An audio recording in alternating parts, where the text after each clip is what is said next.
morning in case 19-840, California versus Texas, and the consolidated case. General Mongan.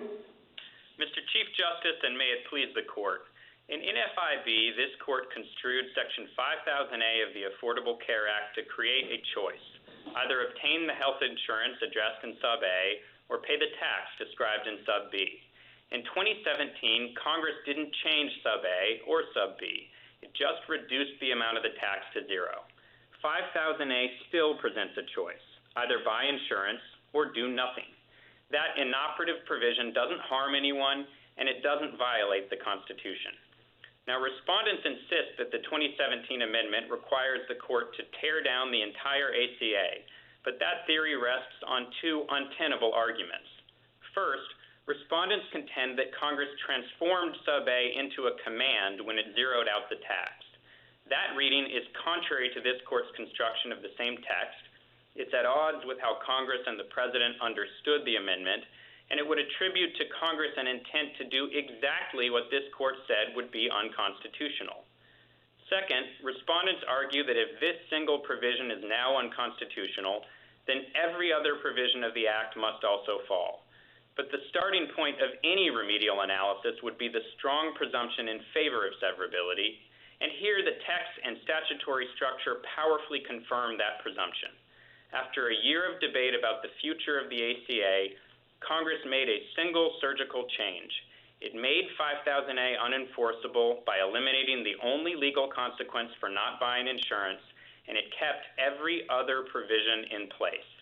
So we know the rest of the Act should remain in effect if 5000A is held to be unenforceable, because that's the very framework Congress itself has already created. Mr. Chief Justice, I welcome the Court's questions. Thank you, General Mongan. I'd like to begin with the standing issues. Is someone who does not follow the mandate and purchase insurance violating the law? Not on our view, Your Honor. We think that this is an inoperative provision and there is no legal command. But even if the Court were to accept the plaintiff's theory that it is a command at the standing stage, they still can't establish standing because there's no threat or even any possibility that that command would be enforced against them. Well, so if someone who doesn't purchase insurance pursuant to the mandate applies for a job down the road and has to fill out a questionnaire asking whether you've ever violated the law, which box should he check, yes or no? Well, I think if their view, Your Honor, is that this is a command, I suppose they'd have to say that they'd violated the law. And if they had alleged that they were applying for such a job and that the employer was going to use such a form, then that might be a viable theory of standing. But of course, there's no such allegation before us here today. Well, let's say Congress passes a law saying everybody has to mow their lawn once a week. And they even make a lot of findings about why that's a good thing. You know, it makes the country look neater, you get fresh air if you have to do that, supports the lawnmower business, but the fine for violating it is $0. Do they have standing? I mean, the neighbors will see that they're not obeying the law. The objectives of Congress will not be fulfilled. In other words, there'll certainly be injury to that person, and I wonder if under your theory that person would not be able to challenge the law. I don't think that they would be on the theory that they've altered their conduct to comply with the law and they've suffered some injury. I think that follows from this Court's cases in Poe and Holder and American Booksellers, that it's not enough to say that I'm injured by complying with the law. You also have to show some real threat of enforcement. And here, of course, Congress eliminated the only enforcement mechanism in 5000A.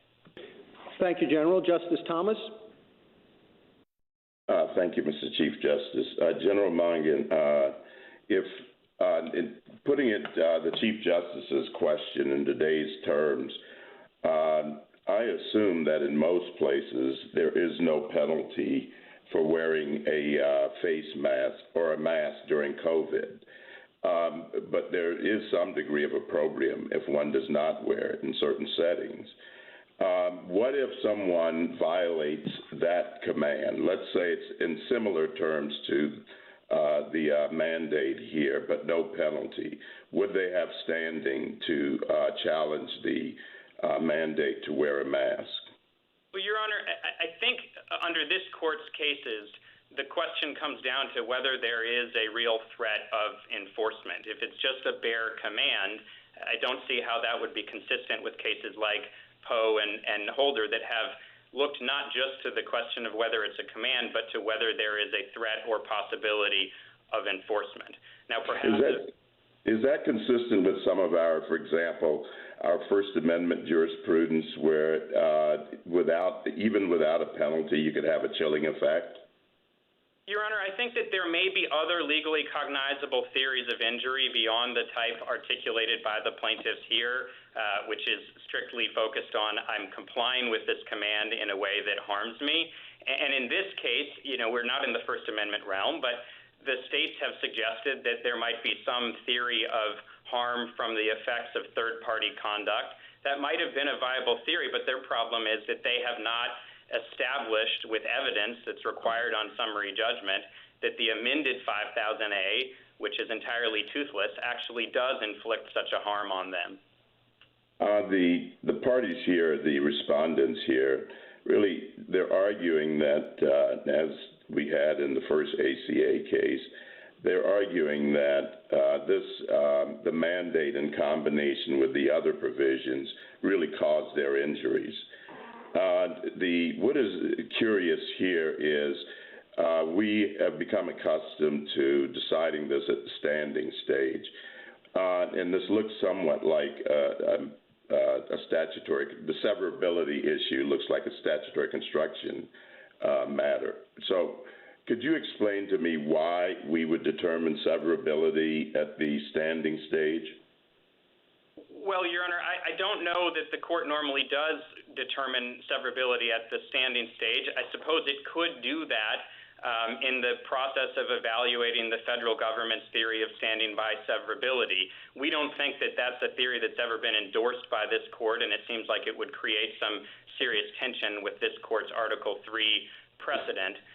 But typically, severability would be analyzed after a ruling on the legality of the provision. So how would you say you would?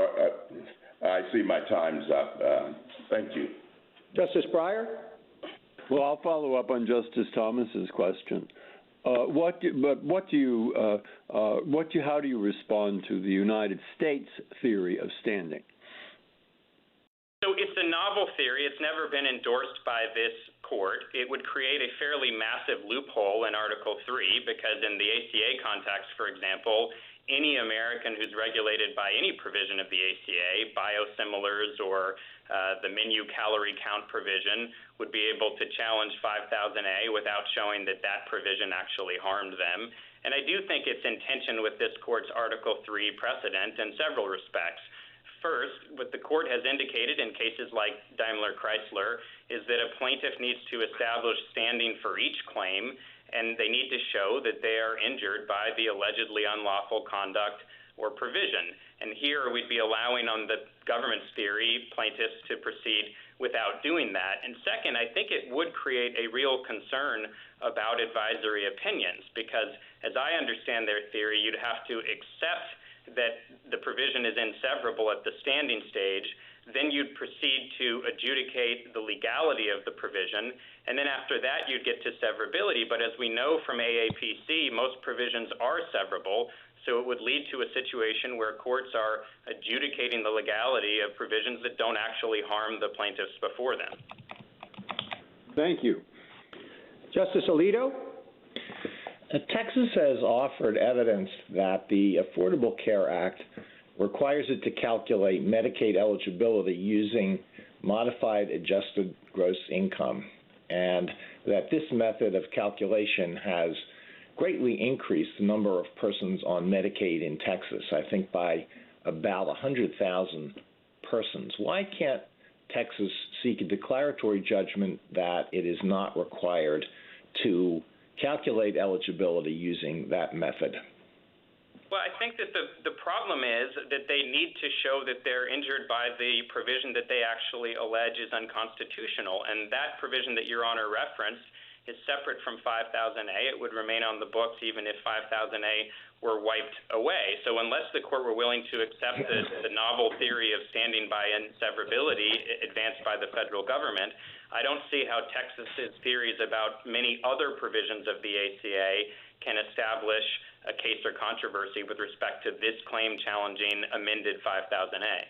Well, there is logic to that theory of standing. Why is it conceptually unsound? Well, we think it's unsound because it then would allow the court, allow a party to come into court and challenge, any aspect of a large statutory scheme by just asserting a theory that it's inseverable from one provision that harms them. But Your Honor, if the court wanted to create that type of rule in its standing jurisprudence, that would just bring us to the merits. And the problem with the merits theory is that the plaintiffs here are positing that Congress created the very command that this court held in NFIB was constitutionally impermissible. And that's just not a plausible construction when you consider that Congress was well aware of this court's statutory construction.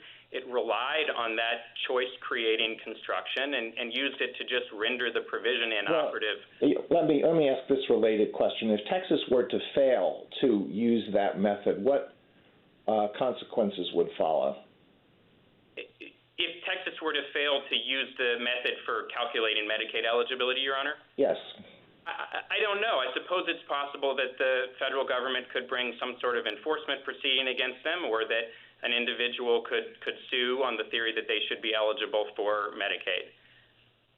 Well, I would ask a related question about what would happen if the IRS attempted to assess penalties on state employers for failing to comply with the reporting requirements in sections 6055 and 6056.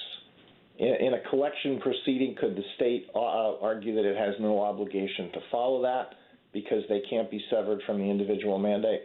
Well, those are separate provisions. I suppose it's possible that a defendant could try and advance that as a defense in response to such a claim, but that doesn't mean that as a plaintiff they can go into court and establish an Article III injury tied to 5000A that's sufficient to exercise the court's jurisdiction. Thank you. Justice Sotomayor?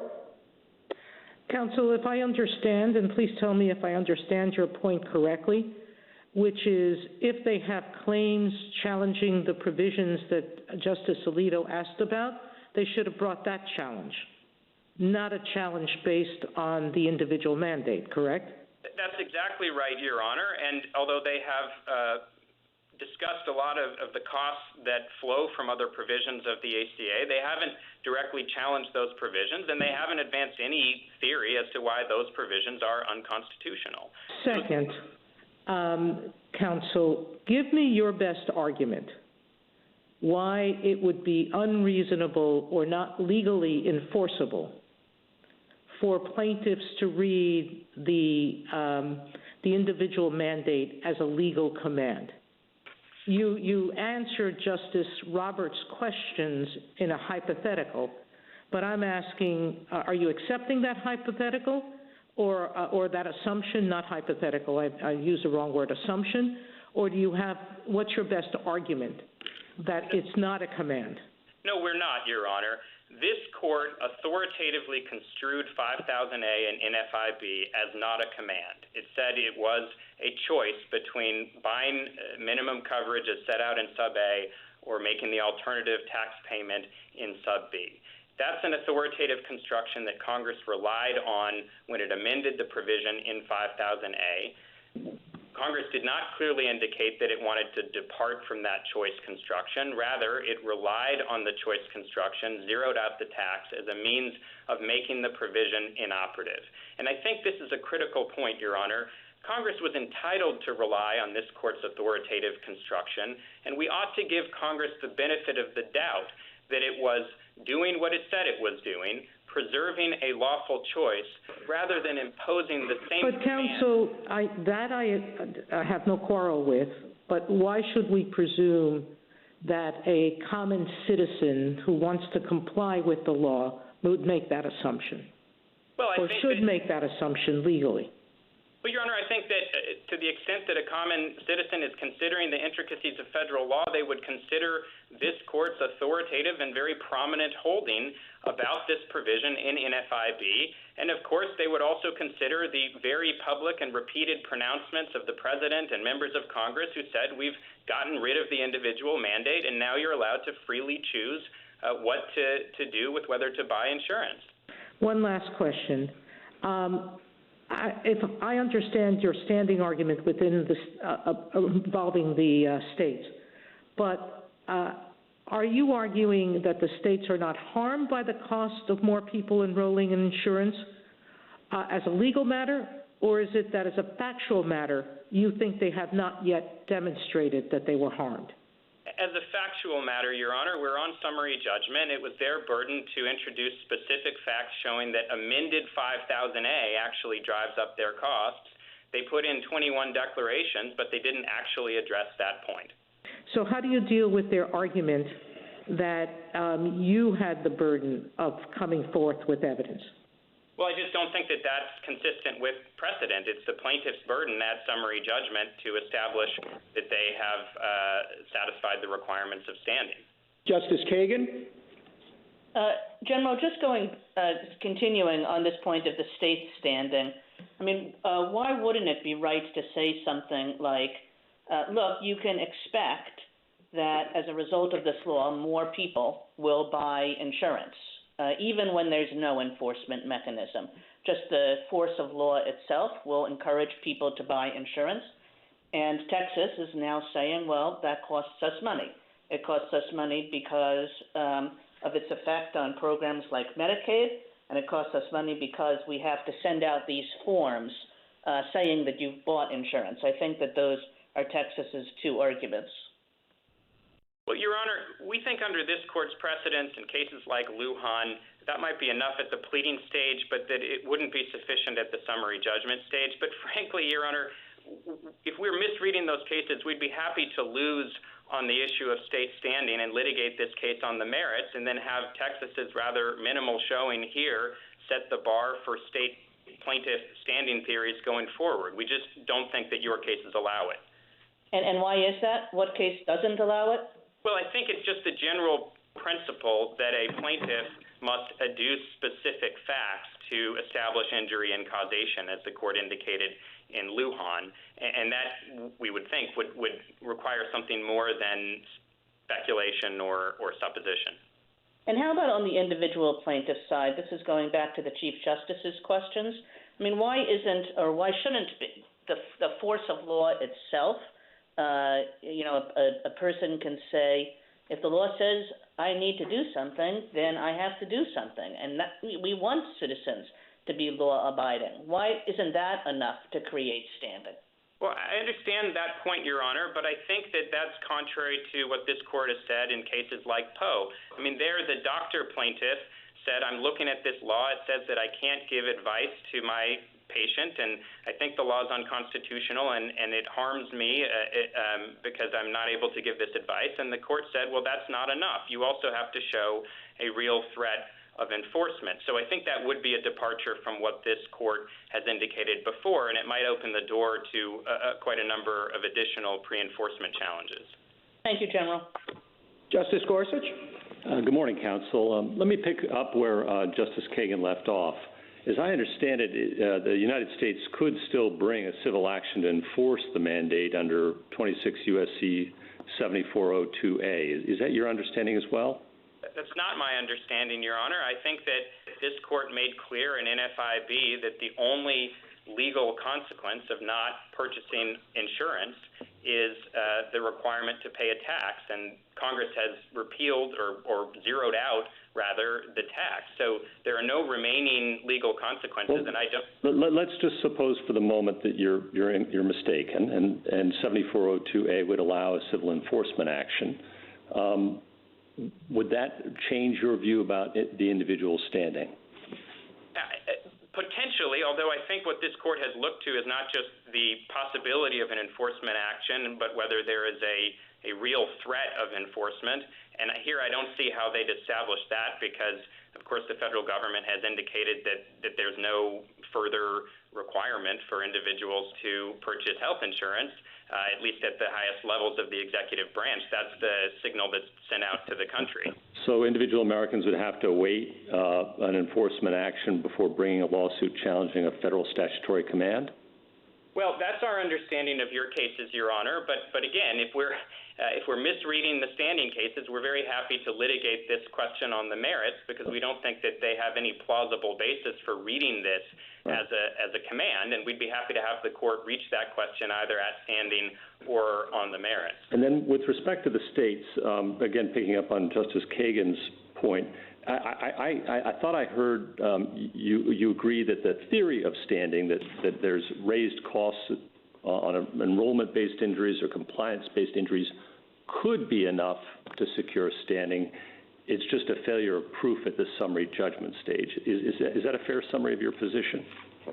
Yes, that follows from Department of Commerce. States can establish standing if the predictable, if they actually identify specific facts showing that predictable choices by third parties are going to drive up state costs. But unlike the census case where we had lots of expert declarations and specific facts and detailed government memoranda showing that connection, Texas here has just not introduced any specific facts indicating that amended 5000A would inflict a concrete harm on the plaintiff states. So if all we need is a substantial risk of a predictable effect of government action on the decisions of individuals, why isn't the Congressional Budget Office report stating that even after the penalty is removed, a small number of people will enroll because of a willingness to comply with the law? And it follows from that there will be increased costs to the states.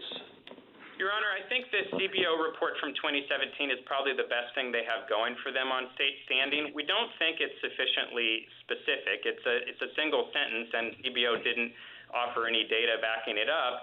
And do you disagree with it? I don't think that we have any basis to agree or disagree with it. So it's an uncontested fact in the record? No, I don't believe that's right, Your Honor. It doesn't say anything specific to the plaintiff states, and it doesn't say anything specific to plaintiffs who are eligible for state health plans. So we wouldn't think that that's enough at the summary judgment phase. But again, Justice Kavanaugh? Thank you, Mr. Chief Justice, and good morning, General Mongan. To pick up on individual standing questions of the Chief Justice and Justices Kagan and Gorsuch, suppose Congress passed a law requiring every American who lives in a house to fly an American flag in front of the house. There's no penalty, and the question then is individual standing. Under Lujan, you're the object of the regulation as a homeowner. It's a forced acquisition of an unwanted good or service. Why isn't that enough to give you standing, knowing that some people are going to do that, buy the flags and fly them simply because Congress requires that? Well, Your Honor, I think if their theory was identical to what the individual plaintiffs advanced here, simply that, look, we are actively complying with this and it is causing us harm, that would run into a similar problem with the Poe line of precedent. But there may be some other legally cognizable injury, especially in the First Amendment context.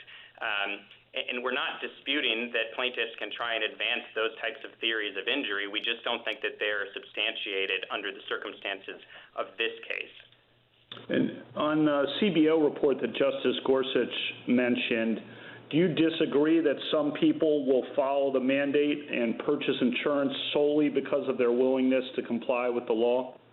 Well, I don't have a basis for disagreeing with it or agreeing with it, Your Honor. I think it is unlikely, as the dissenting judge below noted, that individuals who wouldn't already take advantage of the very generous Medicaid programs or state employer health plans would do it solely because of an unenforceable command. But again, if we're wrong on that, it just brings us to their untenable merits theory that Congress has created a command that this court said was constitutionally impermissible, even as it was telling the American people that it was trying to get rid of or make inoperative this provision.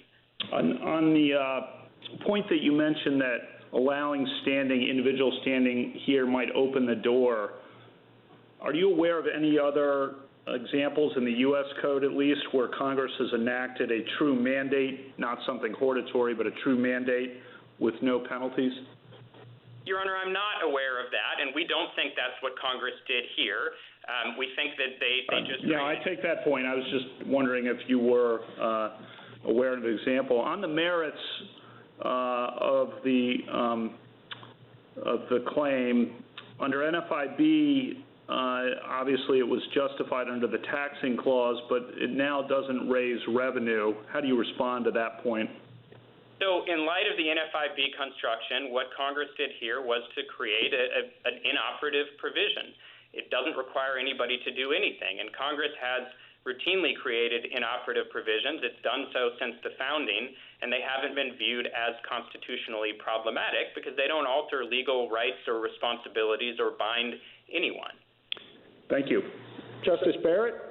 Well, what should we make of the fact that Congress didn't repeal the provision? I mean, you said earlier repeal, and then you corrected yourself and said zeroed out. I mean, you're asking us to treat it as if it functionally has been repealed, but that's not what Congress did. Does that matter? Your Honor, I think Congress understood how this court had construed 5000A as a choice, and it understood that it would make the provision effectively inoperative to zero out the tax. And that was a reasonable thing for it to do. Obviously, it was operating under reconciliation procedures. That allowed it to make the change compliant with the Byrd Rule, and CBO had told it that there was no material difference between repealing the provision and zeroing out the tax. Let me ask you another question that's related to some of the hypotheticals you've heard so far. You know, the Chief asked you about a mandate to mow the lawn, and, Justice Thomas asked you one about forcing people to wear a mask. What if, in this case, and as I understand it to be the case, you have to certify whether you've complied or not, and then the government keeps track of that. So the government keeps track of whether you wore a mask or whether you purchased health insurance. Does that change your view of whether there's an injury? Well, I'm not sure that there is an ongoing certification requirement, at least in the tax forms, Your Honor. Perhaps that would change the analysis. But if we get to the merits, then I think that it's plain that this is not an operative provision and there is no ongoing command. So even if that would establish standing, it wouldn't be enough to allow the individuals to prevail on the merits. And, Your Honor, I would like to just make the point that if the court were to disagree with us on the merits and hold that this is a naked command, then the only proper remedy for that would be an order making the provision unenforceable and holding that it's invalid. That would completely address the problem. What would be deeply problematic for the plaintiff, for the petitioner states, and for the rest of the nation is if plaintiffs were allowed to leverage this single inoperative provision to tear down hundreds of other provisions that Congress... Counsel, but let me just return to the question on the merits. So the states have said these forms 1095B and C do require, as part of taxes, for one to certify whether or not one has maintained the minimum coverage necessary. Is that incorrect? Well, Your Honor, the states do have to send out the forms. Those are required by separate provisions, and they serve continuing purposes related to the premium tax credit and the employer mandate that have nothing to do with 5000A. So those are costs that they would continue to have regardless of whether 5000A were on the books or not. And individuals don't have to certify whether or not they've maintained coverage? Well, the IRS website makes clear now that there's no longer an obligation on the annual tax forms to check the box regarding coverage. They've gotten rid of that requirement. Okay, thank you, counsel. Minute to wrap up, General. Thank you. The plain intent of the 2017 amendment was to make 5000A inoperative and unenforceable, not to impose the very command this court said would be unconstitutional. And the current statutory framework makes clear that Congress wanted every other ACA provision to remain in effect if 5000A were unenforceable, because that's the precise situation Congress created. Respondents' inseverability theory would do violence to Congress's intent, invalidating hundreds of provisions that Congress chose to leave in place and that are functioning perfectly well without an enforceable 5000A. it would cause enormous regulatory disruption, upend the markets, cast 20 million Americans off health insurance during a pandemic, and cost the states tens of billions of dollars during a fiscal crisis. There's no basis for that result in text, intent, or precedent. Thank you, General. Mr. Verrilli? Thank you, Mr. Chief Justice, and may it please the Court. Respondents are asking this Court to do what Congress refused to do when it voted down repeal of the ACA in 2017. But their argument is untenable. The 2017 Congress did not convert Section 5000A from a choice to a command. The amended statute doesn't require anything of anyone. And even if one misconstrues 5000A as a mandate, it's not plausible that the same Congress that had just eliminated any economic pressure to purchase insurance nevertheless thought that an unenforceable mandate was so vital that its invalidation should doom the remainder of the ACA. There is just no way that Congress would have preferred an outcome that throws 23 million people off their insurance, ends protections for people with pre-existing conditions, and creates chaos in the healthcare sector. Respondents' arguments take constitutional adjudication as a game of gotcha to a whole new level. But this is not a game. This Court's precedents require respect for the constitutional role of Congress, and those precedents emphatically foreclose the outcome respondents seek. Mr. Verrilli, 8 years ago, those defending the mandate emphasized that it was the key to the whole act. Everything turned on getting the money from people forced to buy insurance to cover all the other shortfalls in the expansion of health care. And the briefs here on the other side go over all that. But now the representation is that, oh no, everything's fine without it. Why the bait and switch? And was Congress wrong when it said that the mandate was the key to the whole thing? That we spent all that time talking about broccoli for nothing? So, Mr. Chief Justice, in 2010, I don't think there's any doubt that Congress made a predictive judgment about what would be needed to create an effective market, and they adopted a carrot and stick approach. There were a lot of carrots. You know, the policies were attractive, limited copays, no annual or lifetime caps. There were generous subsidies to draw people into the market, and it was easy to enroll because of the exchanges. But there was also a stick, the tax payment if you didn't enroll, and I don't think there's any doubt that the 2010 Congress thought that stick was important. But it's turned out that the carrots work without the stick. That's the judgment that the Congress made in 2017. It's what what the CBO told Congress. That Congress asked the CBO, what will happen if we repeal the mandate outright? What will happen if we zero out the tax? And CBO came back and said, whether you zero out the tax or you repeal the mandate, the effects on the market will be the same. The market will remain stable over the coming decade. And if one looks at the amicus briefs filed by the health insurance industry, the Blue Cross brief, the AHIP brief, if one looks at the AMA brief, all those briefs are confirming that that judgment was correct, that it turned out that the carrots worked without the stick, brought enough people into the market to allow it to sustain itself. And, you know, Congress is allowed to learn from empirical experience in the world and adjust its policy choices, and that is what happened here. General Mongan was asked about whether the burden on the state was enough to support standing. And, of course, he had a little bit of a conflict representing a state, but you don't. Do you think that burden is sufficient? The paperwork burden, essentially. No, Your Honor, I don't, because the paperwork burden flows from provisions other than Section 5000A, and so unless the Court were to accept the standing through inseverability theory, I don't think there's a basis for finding standing on the basis of that injury. Thank you, General. Justice Thomas? Thank you, Mr. Chief Justice. Counsel, Justice Barrett asked whether or not just eliminating the penalty of the act wasn't changed, about the mandate provisions weren't changed, just the penalty was eliminated.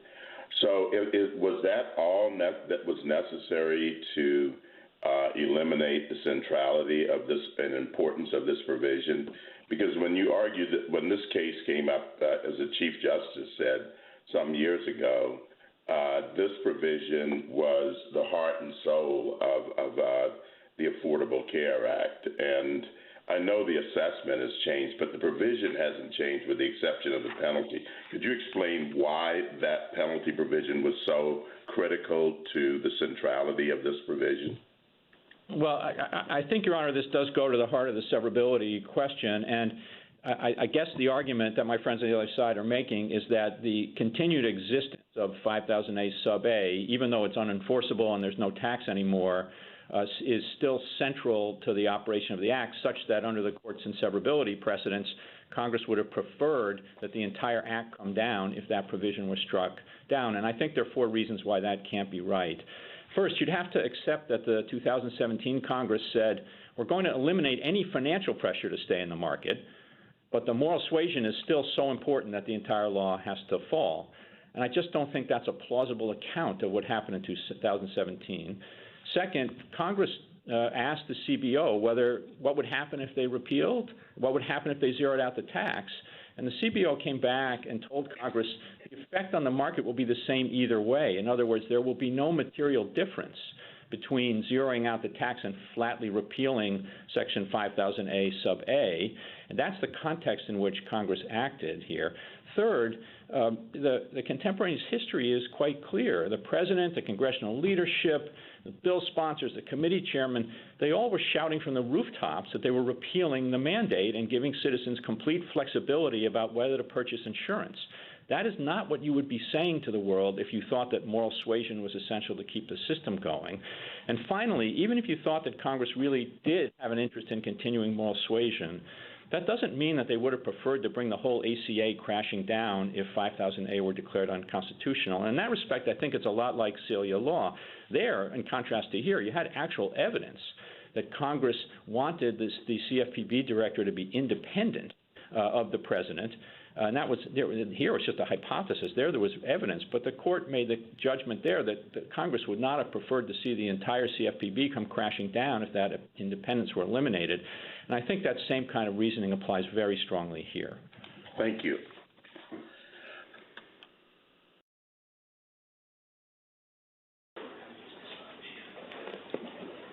Yes.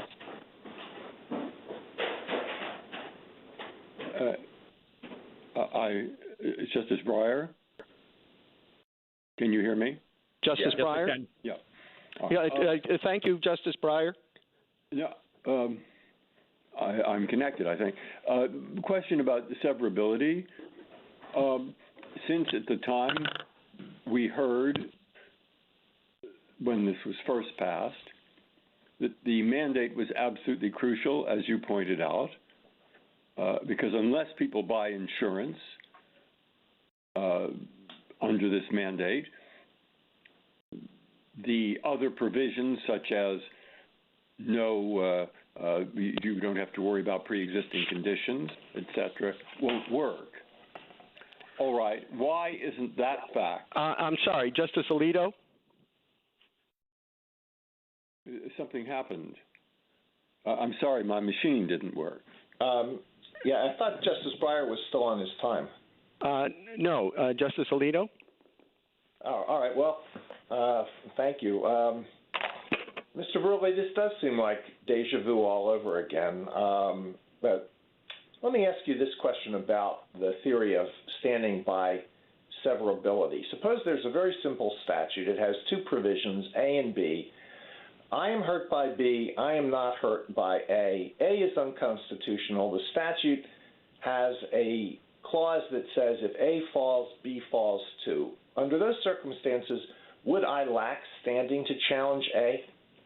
Well, that hypothetical definitely tests the limits of our objection to standing through inseverability, and I think it would be hard to maintain that position in the face of a statute like that. But what I will say, Your Honor, is this, that what it does point up, I think, is that if the court is going to validate the theory of standing through inseverability for the first time, that it ought not to do so combined with a presumption of inseverability at the standing stage, because even the situations like the one Your Honor's hypothetical describes are going to be very rare. Most of the time, as the plurality opinion in AAPC acknowledged, severability will be the outcome. And so if one presumes inseverability, even in cases like this one without an inseverability clause, then I think that is, as General Mongan identified, an open invitation to advisory opinions, because you're going to grant standing on the basis of the injury caused by Provision B, hold Provision A unconstitutional, and then say, but it's severable, and therefore the challenger doesn't get any relief. And so I think that's the problem. So I do think if the court really thinks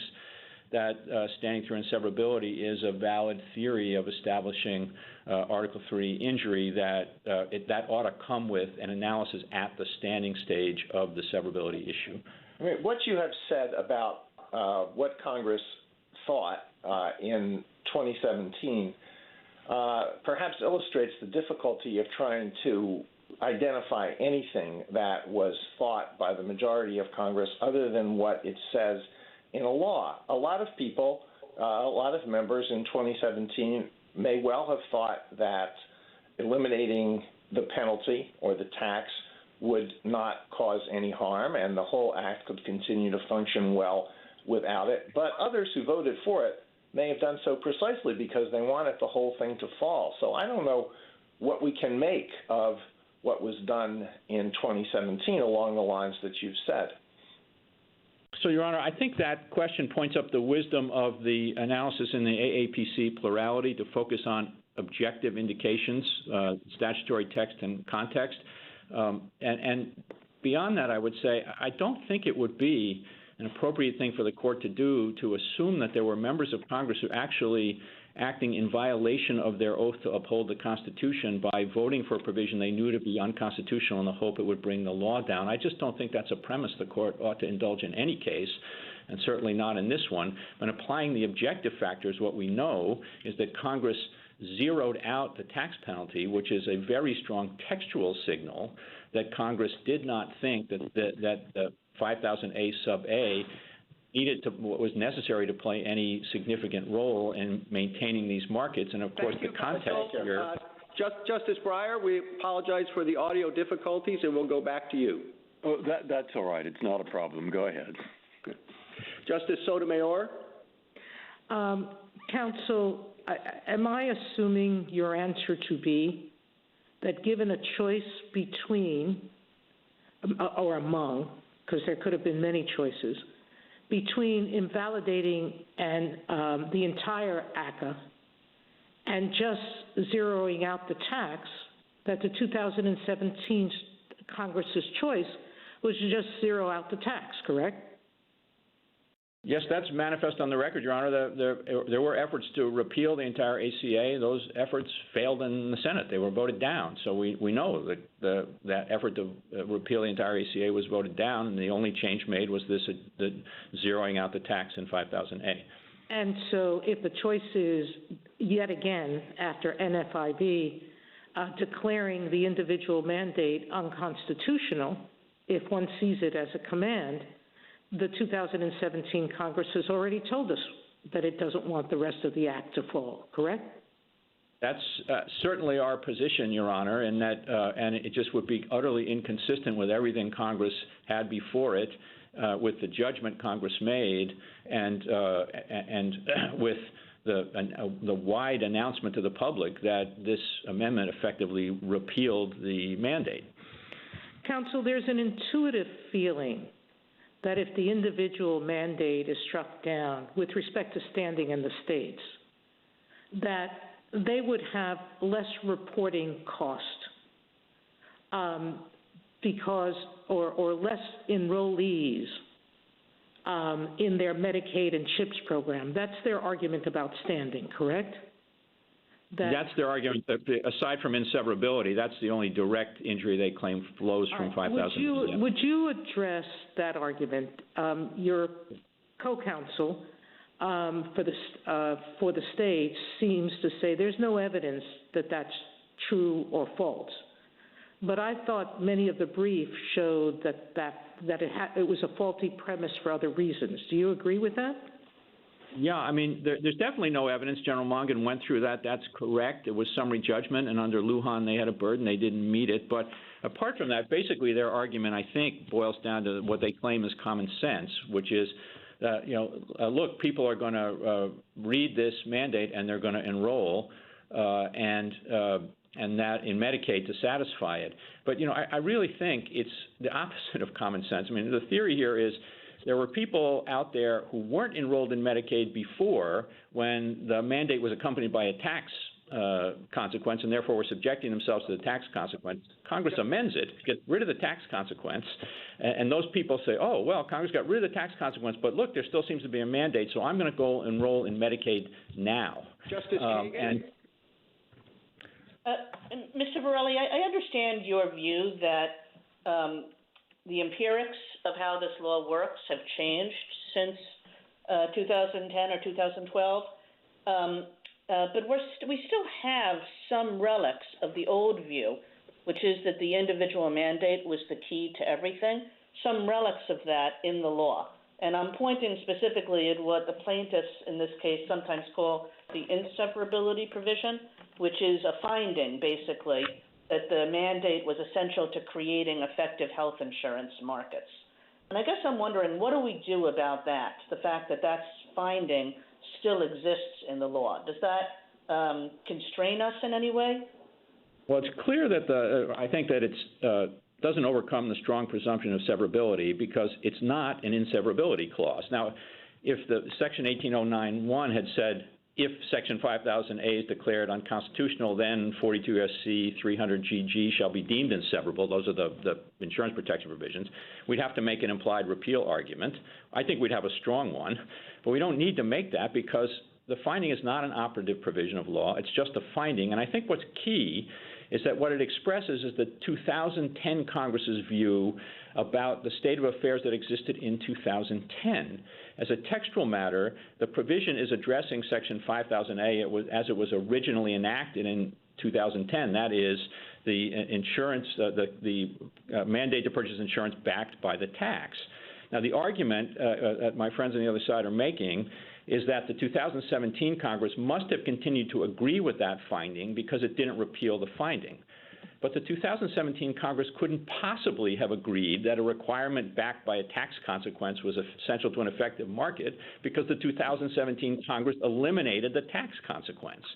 And so I think that's very direct textual proof that the 2017 Congress did not share the view of the 2010 Congress expressed in the finding. And then it comes down to the question of, well, whether you're going to strike this entire law down because the Congress didn't go back and clean up that finding. But there was no need to clean up that finding because, as I said, it's not an operative provision of law, and it expresses a predictive judgment about the circumstances that existed in 2010 and what the 2010 Congress thought would be necessary to create the market. And textually, of course, the finding talks about the requirement being essential to creating the market.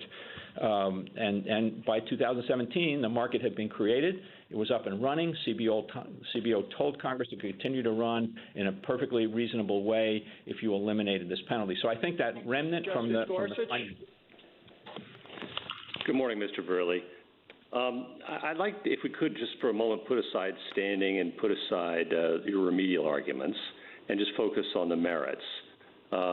This court held that the mandate was a permissible exercise of the taxing authority because it produced revenue, at least some. That seems to have withered away, and we're left with the Commerce Clause and the Necessary and Proper Clause, which the court foreclosed last time around. Can you help me with that? Sure. I think it might help for me to walk through how we see this, Your Honor. The Congress started with the court's definitive construction of the law in NFIB. That the court presumes that Congress takes this court's definitive construction as a given, unless it clearly indicates a desire to change it, and we don't think it did that.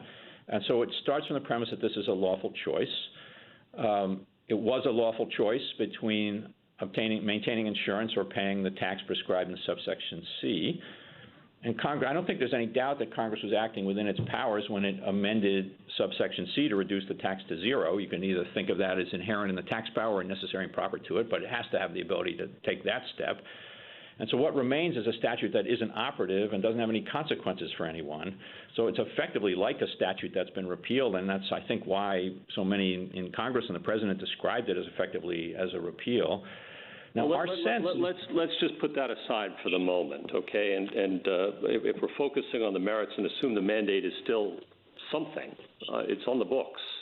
What are the merits of that under the Commerce Clause? Why aren't you clearly foreclosed by NFIB?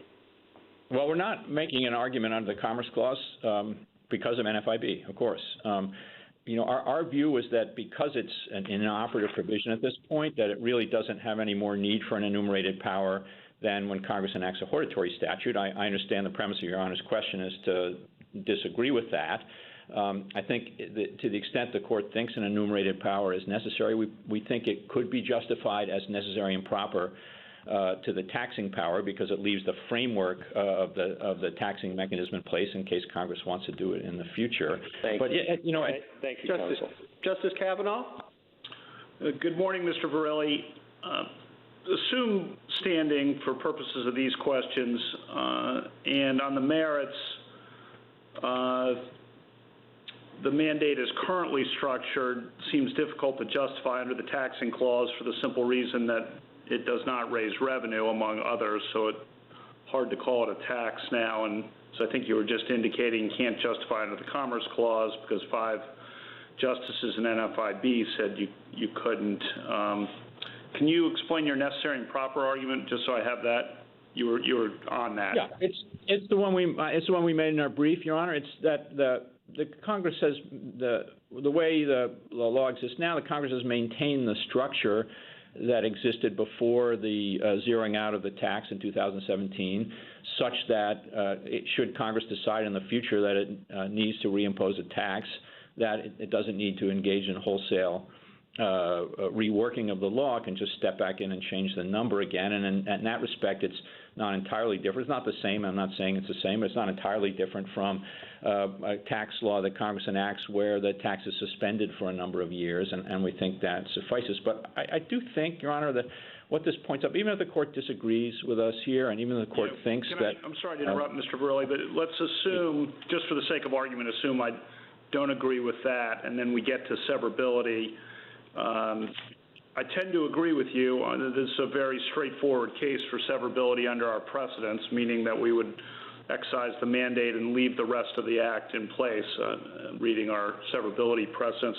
One of my questions is, do you think would have been the right result under the 2010 Act, or did that change in 2017, or how would you assess that? Well, I thought the amicus in 2010 made very strong arguments in favor of that result, but I do think the relevant point of inquiry was what did the 2017 Congress think, and I do think with respect, what would the 2017 Congress have preferred in the language of Celia law and the AAPC opinion, and I think that the answer, the objective answer to that is quite clear, that that the very same Congress that zeroed out the tax and therefore removed any economic incentive, any economic suasion to get insurance, couldn't possibly have thought that the provision was continued to be essential to the operation of the overall system. Thank you. Justice Barrett? Mr. Verrilli, if the Court construes a statute in a particular way in order to avoid a constitutional question, wouldn't Congress be free to come back and say, no, no, no, that is what we meant, and in this case, for example, we did want to rely on the commerce power?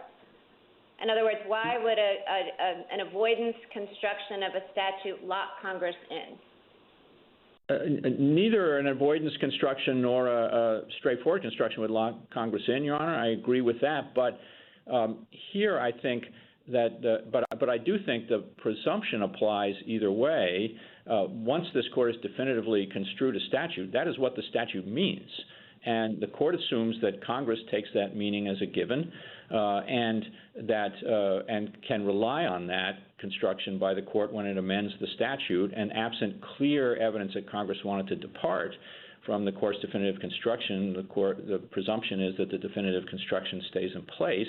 And I do think that has to be the case here, because the only way to make sense of what Congress was doing, and what, as I said, everybody involved in this process said Congress was doing, was that they assumed that the choice-creating structure that was the definitive construction of the Act after NFIB remained, and that by zeroing out the tax, they relieved any perceived need by anyone to purchase insurance if they didn't want it. That's what everybody involved in this process said they were doing. Why couldn't we say that when Congress zeroed out the tax, it was no longer a tax because it generated no revenue and therefore could no longer be justified on the taxing power, so Congress was presenting it as a mandate which would have to be justified by the Commerce Clause?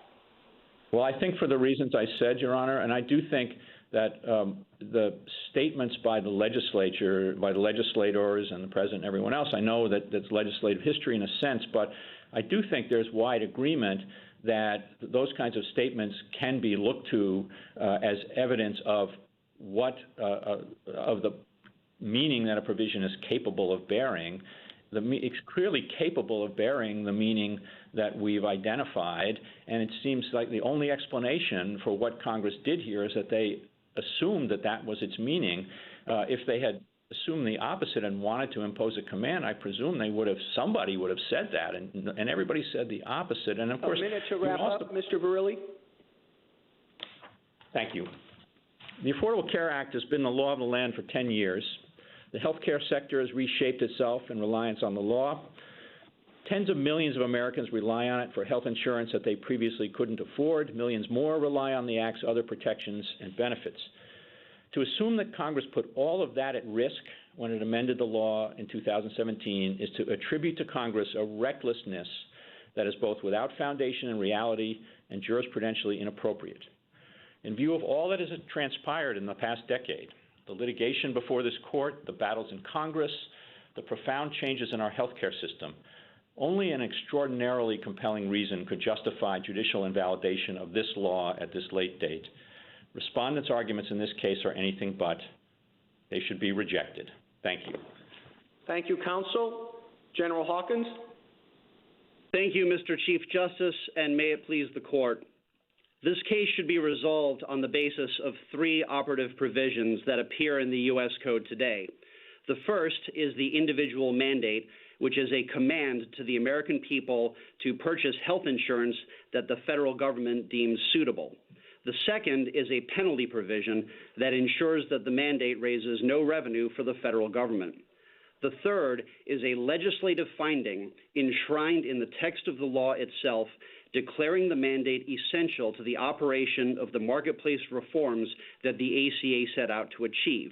The Obama administration's Department of Justice described that finding as a functional inseverability clause. Under NFIB versus Sebelius, the mandate as it exists today is unconstitutional. It is a naked command to purchase health insurance, and as such, it falls outside Congress's enumerated powers.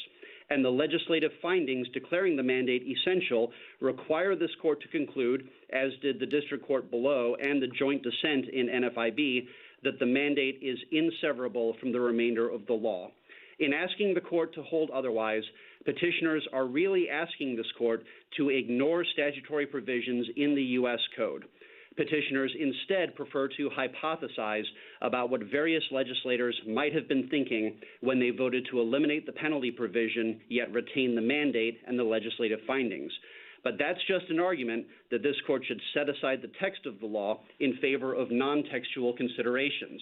That gets things exactly backwards, as this court has confirmed time and again in recent years. There is no basis to ignore the words that Congress enacted and that remain operative today. The proper course is to take Congress at its word and declare the mandate unconstitutional and inseverable from the remainder of the ACA. General Hawkins, on the severance question, I think it's hard for you to argue that Congress intended the entire act to fall if the mandate were struck down when the same Congress that lowered the penalty to zero did not even try to repeal the rest of the act. I think, frankly, that they wanted the court to do that, but that's not our job.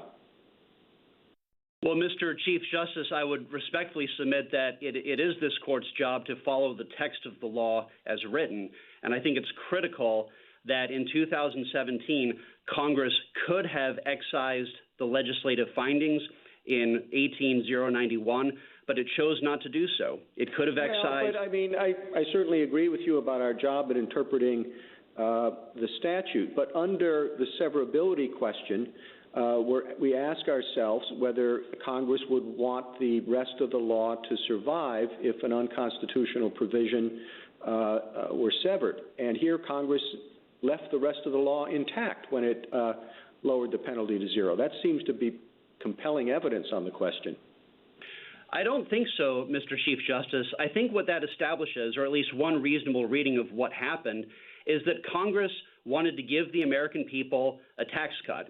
And it went through lots of provisions of the Internal Revenue Code, cutting taxes here and there. And one place it found to give the people a tax cut was in 5000 AC. But it wanted to keep that mandate in place because the mandate would still drive people to acquire insurance. And indeed, it would have been quite reasonable for Congress to conclude that simply having a mandate will lead people to sign up for health insurance. As originally enacted, the Affordable Care Act included groups of people who were subject to the mandate but exempt from the penalty, including the very poor and members of Indian tribes. And I think that's an indication that Congress believed that simply ordering people to do something would get them to do it, notwithstanding any penalty that may be attached. General, you talked about the findings in the legislation and treat them as if they were an inseverability clause, but it doesn't look like any severability clause anywhere else in the rest of the U.S. Code to me. Well, Your Honor, there's certainly no magic words requirement for a severability clause or an inseverability clause. What we see in 18091 is a repeated emphasis by Congress that the mandate is essential to what they were seeking to accomplish. This is not some fleeting reference in one provision. In subsections H, I, and J, we see over and over again. Thank you, counsel. Justice Thomas? Thank you, Mr. Chief Justice. General Hawkins, I think we're shadow boxing a bit here. The individual mandate now has no enforcement mechanism. So it's really hard to determine exactly what the threat is of an action against you. Could you comment on that a bit and just give us an understanding of what your injury is? Sure, Justice Thomas. So we've offered 7 different bases to conclude that the standing requirement of Article 3 is satisfied. I would submit that the easiest path to confirm standing is through the injury that the states have suffered. In particular, the CBO confirmed in 2008 and 2017 that simply requiring people to sign up for health insurance would lead people to do so. And it's reasonably likely, based on that people will sign up for Medicaid who otherwise would not have done so because of the command to do so.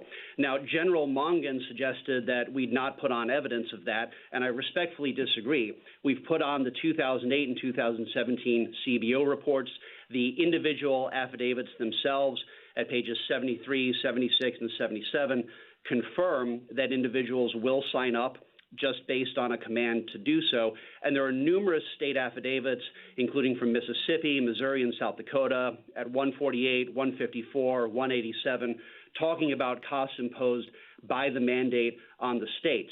And we see the increased Medicaid enrollment set out in, for example, page 91 of the Joint Appendix, which is a Wisconsin affidavit. Now, we would submit that under Department of Commerce versus New York, that is more than enough to conclude that there's a substantial likelihood of at least one person signing up for a state Medicaid program, which of course would cause at least $1 in injury and satisfy the standing requirement. And that's just our first of 7 theories. I'm happy to go through more if Your Honor's not satisfied. I'd like to move to, at what stage would you determine inseverability? There's a lot of talk that we should consider this at the standing stage, but when I look at inseverability, I think of it as statutory construction and something more suitable for the merit stage. But I'd like your comment on that. Well, Justice Thomas, we think that this court has described the severability analysis as part of the remedial analysis. And so we submit that the proper course here is to conclude that at least one plaintiff has standing for any of the reasons we put forward, and then to conclude that the mandate is unconstitutional. And upon doing so, we would submit that that's when the severability analysis comes into play. Justice Breyer? Thank you. Turning to the merits, is your point, what do you say about many, many statutes, I suspect, that do have or could have statements, do this, don't do that, or do this, and they do not have any enforcement, they do not have any effect. World War I, defense statutes, buy war bonds. An environmental statute, plant a tree. One of 1,000 statutes commemorating something, Beautiful Cities Day, clean up the yard. I mean, I can recall, or I believe, just dozens and dozens of statutes where Congress says something where normally we would say it's precatory. Now, are all those statutes suddenly open to challenge? I mean, are none of them? If so, you lose. And if it's in between, which ones are and which ones aren't? So, Justice Breyer, you asked whether they're open to challenge. I guess I'd want to know what on the merits. If you have a merits claim, can you suddenly say, this is no good because people will do it? They'll buy war bonds. They will plant a tree. At least one of them will clean up the front yard. Okay? And thereby, I don't know, you see the point. It's a merits point. So, Justice Breyer, I guess I'd want to look at the particular statute. We know from NFIB that the government cannot order people to enter commerce, people who are not already in commerce. And if another statute is like that, then I think NFIB would control. You're missing the point. You're missing the point. On each of them, there is some constitutional argument that if there were a penalty attached, it would be unconstitutional. They take the penalty out from all my examples. Now, no penalty. And do you say that they are nonetheless unconstitutional for whatever reason? If so, I think there will be an awful lot of language in an awful lot of statutes that will suddenly be the subject of court constitutional challenge.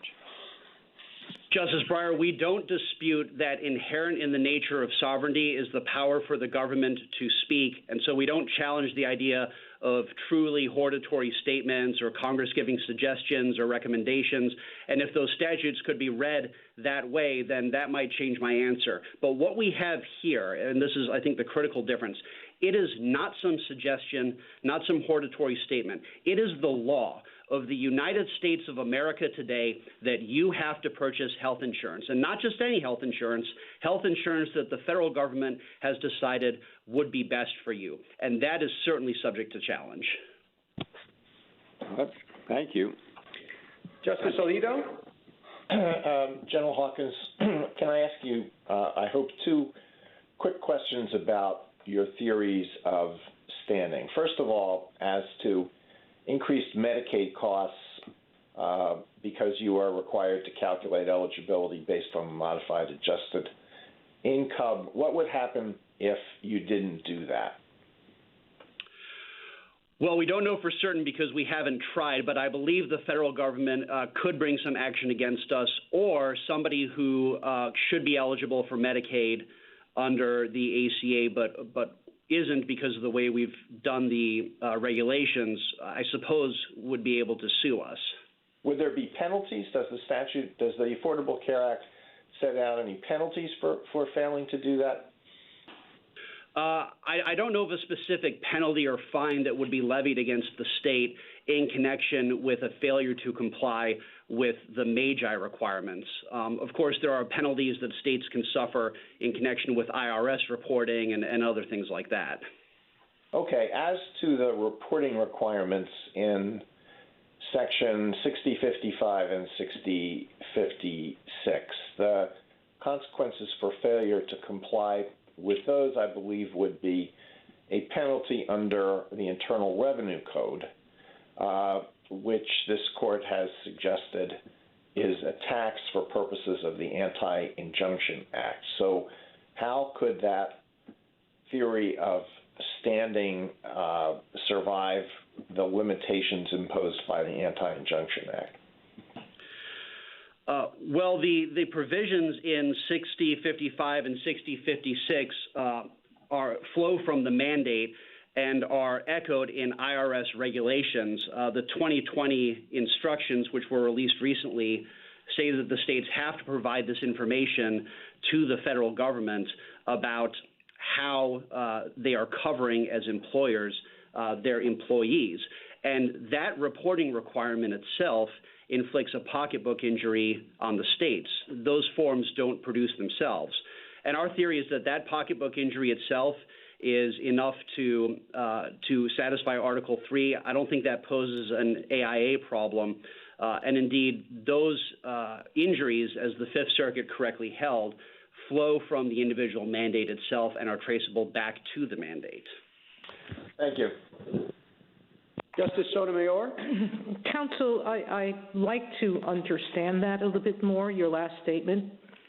As I understood the theory you explained earlier of your standing, you say that you assume some people would comply voluntarily with the legal command at issue here, the individual mandate.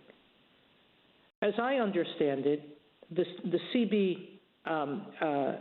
CBO report predicted that only a small number of people would do that, the exact opposite of what it said in 2009,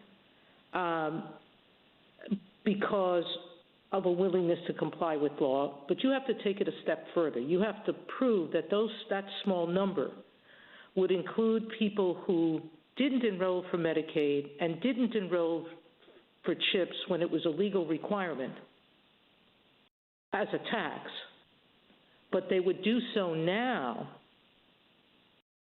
after they're told there's no penalty for it, there's no tax for it.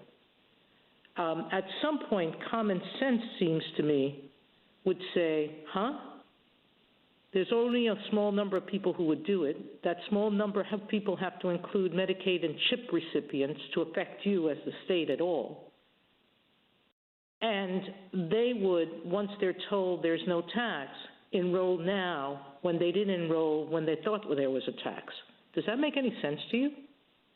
It does make sense to me, Justice Sotomayor, under Department of Commerce versus New York. I would note that in that case as well, we were talking about a very small number of people who would unlawfully refuse to respond to the census if it included a citizenship question. And the standing theory in that case was premised on assumptions about people breaking the law. Our theory in this case is, at least in part, predicated on assumptions about people following the law. The problem is that your theory assumes that people are going to pay a tax and break the law by not buying insurance, but they wouldn't do it when the tax is zero. That makes less sense. But moving on from that to the substance, okay? In NFIB, we said at least 4 times by my count that individuals cannot be compelled to buy health insurance under the Commerce Clause. They could only be asked to make a choice under the Tax Clause. Now, the individual plaintiffs here still believe that there's a command, contrary to what NFIB said, that they must buy health insurance. Your only remedy would be to say that provision's unconstitutional under the Commerce Clause, and it's unconstitutional under the Tax Clause. But I don't understand why you're entitled to greater relief when NFIB only says, it already says it's unconstitutional. We could say it's unconstitutional now, but you're arguing that somehow us saying it a second time would convince Congress that it could command you to do something we said it couldn't do. Again, does that logic make sense? It does, Justice Sotomayor, based on the text of the law. The court, of course, in 2012 upheld... But we said in NFIB that we couldn't read the text of the law the way your clients want us to, because it would be unconstitutional. So, Justice Sotomayor, in 3A of the Chief Justice's opinion in NFIB, that part of the opinion notes that the best reading of the individual mandate is as a command to purchase health insurance, and then in subsequent parts, 3B and 3C, the Chief Justice explained that an alternative reading was fairly possible. That's what's missing today. There is no fairly permissible alternative reading of the law, and that leaves us with the conclusion in 3A of the Chief Justice's opinion that the mandate is best read as a command to purchase health insurance, and that is unconstitutional. And the text of the law says that the remainder of the ACA cannot work without that individual mandate. Justice Kagan? Yes, Mr. Hawkins, continuing on the merits, I'm not sure I understand the position. In NFIB, we held that the ACA was not an unconstitutional command. So I would think that has to be the starting point. Now, since then, there has been this change, and in this change, where Congress reduces the penalty to zero, Congress has made the law less coercive. So how does it make sense to say that what was not an unconstitutional command before has become an unconstitutional command now, given the far lesser degree of coercive force? Well, Justice Kagan, I'd like to start with the premise of your question about the holding of NFIB. That holding is an alternative reading of the statute, a savings construction predicated on the fact that at the time, the individual mandate could possibly be read as glued together with the penalty provision. Well, I think you have to, excuse me if I might interrupt, General, I think you have to accept that holding, because that holding is what allowed the ACA to remain in existence all this time. I mean, so however it was that it was 4+1 and what exactly that one said, the holding of the court was that the ACA was not an unconstitutional command. And we would submit this court is not bound by that holding today because the underlying predicate of that holding is no longer in the United States Code today. Well, the only thing that's changed is something that made the law less coercive, is what I'm suggesting. Well, Your Honor, if you make a law less coercive, how does it become more of a command? Well, Your Honor, the law was always best read as a command, as 3A of the Chief Justice's opinion makes. You're just disputing the premise of what we held in NFIB, which has, which I don't think you can dispute. But let me go on. So 5000AE says that a class of people, and these are mostly poor people, who were subject to the mandate, but those people are subject to the mandate but have never had to pay anything. So do you think that in NFIB, what we really should have concluded was that those people were subject to a command, whereas everyone else had a lawful choice? So I think that those people, the very poor and members of Indian tribes, I think that if at any point they had brought an as-applied challenge, I think they would have been entitled to prevail because Your Honor is correct. From day one, Congress has been ordering them to do something which is beyond Congress's commerce power. I mean, doesn't it seem exactly backwards, General, to say that those people who never had to pay a thing were subject to a command when people who did have to pay, who felt the coercive power of government, were not subject to a command? Your Honor, that is Part 3A of the Chief Justice's opinion in NFIB, indicating that the mandate is best read as a command. Now, to some people, to many people, a savings construction was available at the time, but in 2017, Congress effectively took these subsection E exemptions and expanded them to everybody. And the result is that there is no tax savings construction now available, and we're just left with a command. Thank you, General. Justice Gorsuch? Well, I'd like to pick up on that, on the merits, Mr. Hawkins, and good morning. As I understood Mr. Verrilli, his argument on the merits is that this is still necessary and proper to the taxing power, and that coercive authority is still in play. It's just that Congress has chosen to set it at 0 and wants the flexibility of retaining that provision in law because it might choose later to increase the tax again. And what do you say to that response? I would say two things, Justice Gorsuch. Number one, this cannot be a tax because it does not raise revenue for the government and indeed cannot raise revenue for the government. In NFIB, the court noted, citing cases going back to the 1950s, that the essential feature of a tax is raising revenue. My second response, though, is that if the necessary and proper clause were to somehow save that, that would be giving Congress a police power. Everything is potentially a tax. And if Congress could justify any legislation on the grounds that, well, maybe one day we'll impose a tax, there would be no functional limit on Article I power. Let me turn to the remedial question here, and if you could address it with respect to the individual plaintiffs. They've asked for declaratory and injunctive relief. I guess I'm a little unclear who exactly they want me to enjoin and what exactly they want me to enjoin them from doing. So the declaration, which was count 1, on which the district court has entered partial final judgment, was a declaration that the mandate is unconstitutional and inseverable from the remainder of the act.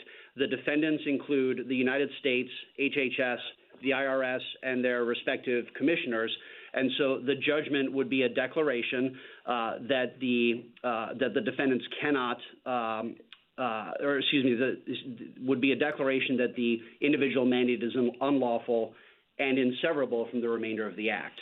What do we do about the fact that usually declaratory judgments in aid of pre-existing remedial jurisdiction, we normally require some proof that we can remedy a plaintiff's injury more concretely than just a mere declaratory judgment? Well, here I think that we have to show that there would be an injunction that would be available, and then this is essentially an anticipatory action. So two things, Justice Gorsuch. Number one, the United States in district court insisted that an injunction would not be necessary and that it would treat the declaration as an injunction, and we took them at their word. Second, if that's not good enough, count 5 in our complaint is still pending in district court, and that is our request for injunctive relief. And that's still a live issue before the district court, and we can pursue that remedy if necessary. Thank you, counsel. Justice Kavanaugh? Good morning, General Hawkins. Assume for purposes of my questions that there is standing, just assume that. On the merits of the mandate, before we get to severability, I want to follow up briefly on Justice Breyer's questions, because my understanding might be a little different from his about the existence of other laws. I think when I asked General Mongan, he agreed with me that there are no examples in the U.S. Code that he's aware of where Congress has enacted a true mandate to do something to purchase a good or service, not something hortatory, but a true mandate with no penalties. Is that right? I think it is, Justice Kavanaugh. I can't think of anything, and it would make sense that that were correct because the Affordable Care Act, of course, was an unprecedented statute. I believe that Congress had never tried to do before what it did here. Right, with or without penalties, right? I believe that's correct. Then on severability, if the mandate can't be justified or the mandate is currently structured, I'm using the term mandate. I understand the arguments from the other side about that term, but the mandate is currently structured, can't be justified under the commerce or taxing or necessary and proper clauses. We get to severability. And looking at our severability precedents, it does seem fairly clear that the proper remedy would be to sever the mandate provision and leave the rest of the act in place, the provisions regarding pre-existing conditions and the rest. So the question to you, obviously, is how do you get around those precedents on severability, which seem on point here? Justice Kavanaugh, I get around them by relying on the text of the statute. AAPC, Your Honor's plurality opinion for the court, recognized that non-severability clauses can be statements of congressional intent. And as I noted earlier, the Obama administration's Department of Justice referred to 18091 as a functional inseverability clause.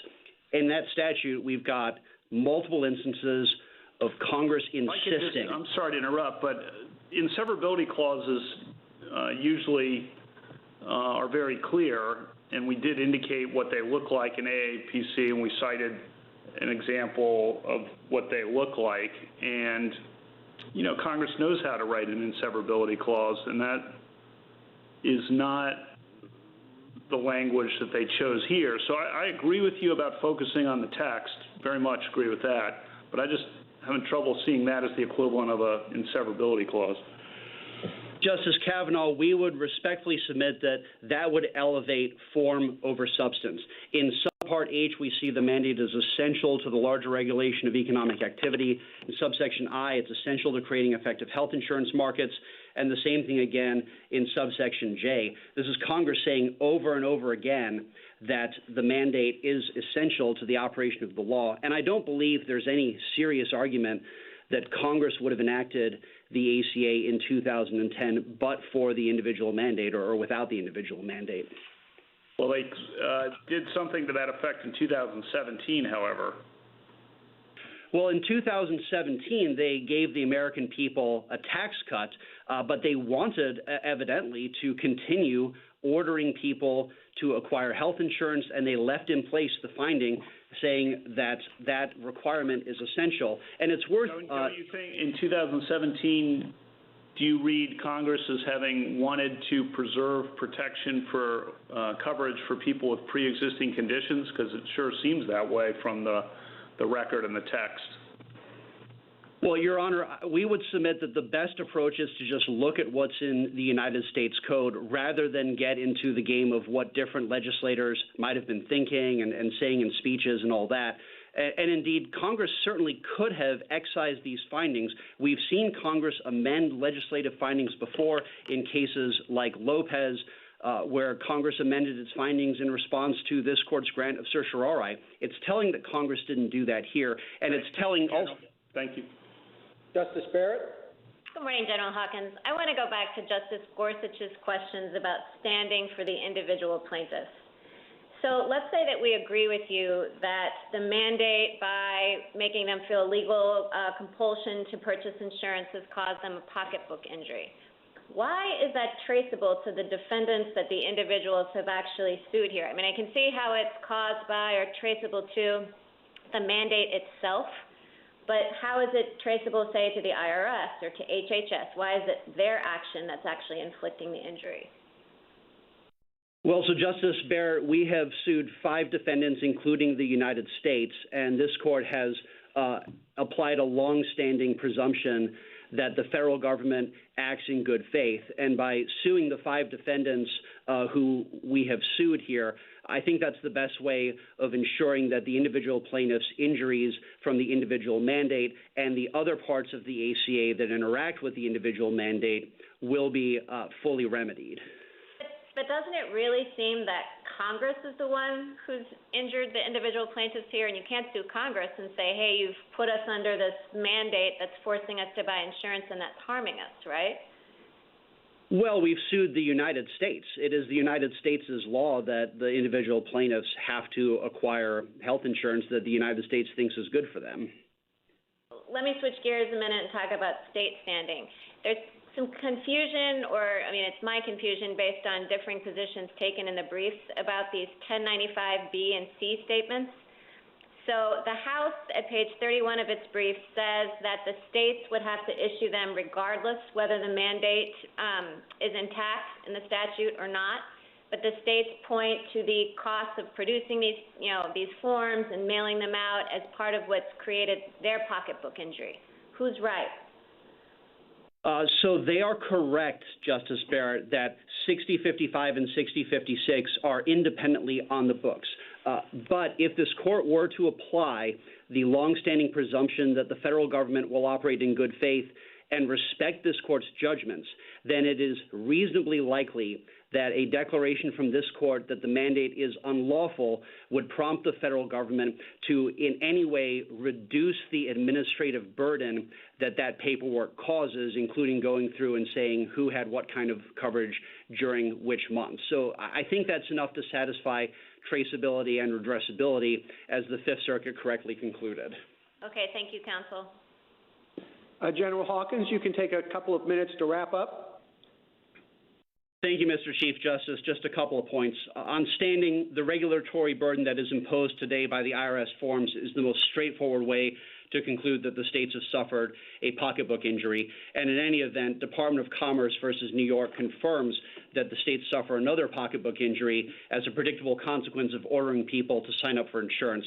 Second, on severability, we submit that even if this court is disinclined to invalidate every provision of the ACA, it should at a minimum agree with the Obama administration that under the text of the law, the mandate is inseverable from the three-legged stool.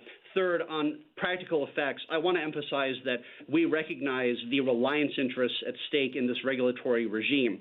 The district court has stayed its partial final judgment. If this court were to agree with us that the ACA is invalid, that stay could be extended for an appropriate time to allow the states and political branches of the federal government an opportunity to accommodate those reliance interests, as we saw this court do in cases like Northern Pipeline versus Marathon Oil. Thank you. Thank you, counsel. General Wall. Mr. Chief Justice, and may it please the court, this case pushes at the line between faithfully following what Congress actually does rather than what it may have intended to do. When Congress eliminated the shared responsibility payment, it left standing what is now a naked command to obtain insurance, and it left standing the finding that that mandate is essential to the operation of other parts of the Act. Those choices have legal consequences, whether or not the members of Congress who voted for the TCJA foresaw them. That's how this court normally approaches interpreting statutes, and it's how this court should approach the ACA here. I welcome the court's questions. General, your theory of standing is that a person who's not actually injured by part of the law can challenge that part of the law, and through that, try to strike down other parts of the law that do challenge him or that do injure him. I think that really expands standing dramatically. I mean, just in this act alone, you're talking about almost 1,000 pages, and you're letting somebody not injured by the provision that he's challenging sort of roam around through those 1,000 pages and pick out whichever ones he wants to attack. I think the reason there isn't a floodgates problem or a sort of massive loophole, Mr. Chief Justice, and the reason we haven't seen claims like Alaska Airlines is because on the merits, it's just very rare that you're going to have this sort of textual evidence that overcomes the presumption of inseverability. And so these claims go out on a motion to dismiss if they're ever brought at all. But the theory, and Justice Alito was pressing this with Mr. Verrilli, I think, is if you imagine a statute that had a clearly racially discriminatory provision and an express inseverability clause, I think the theory of the other side is that plaintiffs regulated by that statute couldn't challenge it. And that doesn't seem right to us. The plaintiffs here have an Article III injury. They want certain kinds of insurance plans. No, but it's a common feature. It's a common feature of standing that the result is people can't challenge provisions. I mean, it's an important doctrine. It is the only reason we have the authority to interpret the Constitution is because we have the responsibility of deciding actual cases, and that's what standing filters out. I agree with all of that, Mr. Chief Justice. The plaintiffs here, and this is in the amended complaint at paragraph 46, and then in their declarations that appear at pages 71 to 78 of the JA, they say that they're injured because they want plans that they had before the ACA and that they cannot obtain now, but for the ACA's insurance reform provisions. That's a straightforward Article III injury under this court. Thank you, counsel. Justice Thomas? Yes, thank you, Mr. Chief Justice. General Wall, I'd like you to discuss at what stage we should confront the inseverability issue. There's much talk that we should do that at the standing stage. But again, I think, as I've said before, that it seems more like a statutory construction issue that you consider at the merit stage. Would you comment on that? The government's view is yours, Justice Thomas. The other side, my friends on the other side keep referring to standing through inseverability.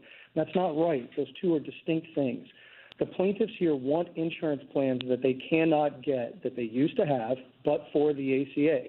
That's an Article III injury. It is an injury in fact in the real world to them right now. They want different kinds of insurance. On the merits, they have arguments about why those insurance reform provisions can't be enforced against them.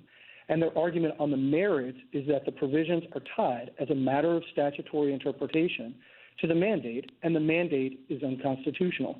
Now, that argument may be right or wrong on the merits, Justice Thomas, but it doesn't have anything to do with standing. As you say, it's distinct from the standing inquiry. They have an Article III injury, then we move to the merits and severability, and as I was trying to explain to the Chief Justice, the reason that doesn't open the floodgates is because it's just rare that the text of the statute, which we know has to be the focus under AAPC and CELA law, is going to provide the kind of evidence that would allow a plaintiff to overcome the presumption of severability. It's virtually always going to be true that the provisions are severable. It just doesn't happen to be true here given the unique wording of this statute. Thank you. Justice Breyer. Yes, I'm going to the merits, and I think I do have a very different understanding than Justice Kavanaugh. What I thought I heard said was that someone in the Solicitor General's office read through the entire United States Code, which must be quite a job, and discovered that there's no precatory language in the code. There is nothing in the code that says something like buy war bonds or something like plant a tree or something like clean your yard. Is that right? Justice Breyer, there's plenty of precatory language in the code. If you say there is precatory language, precatory means, in the dictionary, pertaining to entreaty or supplication.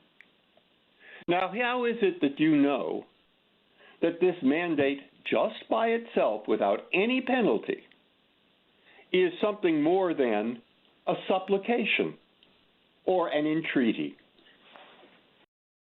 A couple of reasons, Justice Breyer. The first is that it says shall. You shall maintain minimum coverage, not that you're encouraged to do so. And the second is that when the majority in NFIB, in Part 3C, turned to the statute, it looked at not just subsections A and B, as my friends on the other side say, but also C. This is at page 562. So when it's looking at the statute and adopting the saving construction, it's looking at all three provisions and saying it has this essential feature of raising revenue. That's what allows us to take something that's more naturally construed as a command and read it as a tax. All right, so you had someone read through the entire United States Code, and you discovered that there is no precatory language in that code that uses the word shall. Is that right? Just for, I'm not aware of any, and in all the briefs. I didn't say you weren't aware of any. I might be have a misplaced idea, but I remember when I used to work there, we passed lots of things like National Port Week and all kinds of stuff that was precatory, or said let's have a celebration, or the nation shall, but plant a tree, etc. But you have read through the U.S. Code, or someone in your office, and has learned that there is no word shall in a precatory phrase? Justice Breyer, I cannot vouch that I have read the entire United States Code. I haven't either. I tell you, I haven't either. But we have looked at this question, and all of the precatory provisions to which anyone has pointed or of which we are aware say things like should, not you shall do these things. So I'm not aware of statutes that say you shall buy. Between shall and should. Okay. Thank you. I think that's one key distinction, Justice Breyer. I would also point to not just the passage in NFIB, but the exemptions. There are exemptions from the mandate for people with religious exemptions and prisoners and illegal aliens. And if it really is just a choice-conferring provision, as the other side says, a choice you would have anyway, just by virtue of existing, it's hard then to explain what the exemptions to that mandate do. Well, as you say that, it reminds me in English, have I ever said, or have you ever said to someone in your family, you shall do it, but that is an entreaty. An entreaty, or a supplication, rather than threatening a punishment. Have you ever heard that word used, shall, in respect to a supplication or an entreaty? No, Justice Breyer. In my family, when I tell my kids that they shall do things, that's a command backed by a penalty. Well, that's a much more organized family than mine. Justice Alito?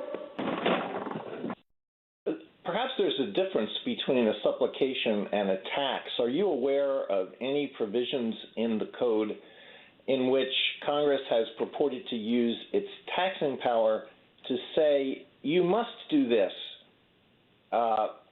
We're going to tax it, and we're going to set the tax at 0.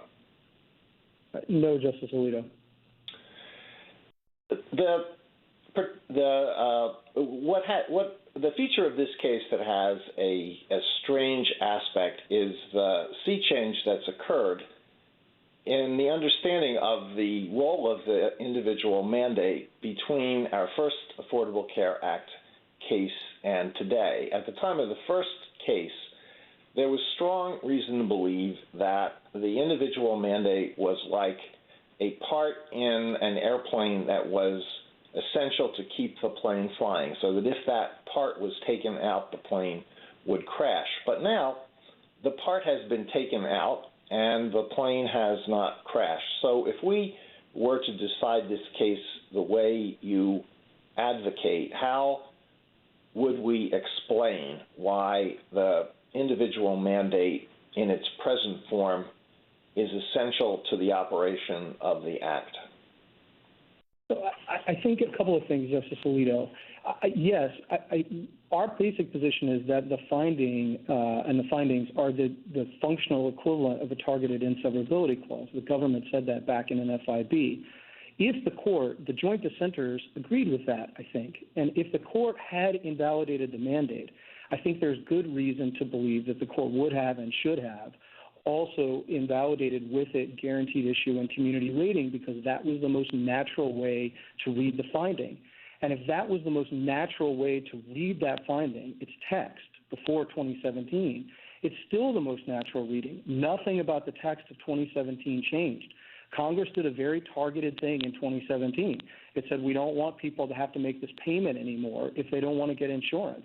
And yes, that was less coercive in a sense, as Justice Kagan pointed out, but more coercive in another, which is now it's just a naked command, and they didn't disturb the finding. And I take the point on the other side that if you look at all these things from CBO reports to statement of legislators, that you can divine in the collective consciousness of Congress a judgment that the finding was no longer correct, but they didn't amend or alter the text of the Act.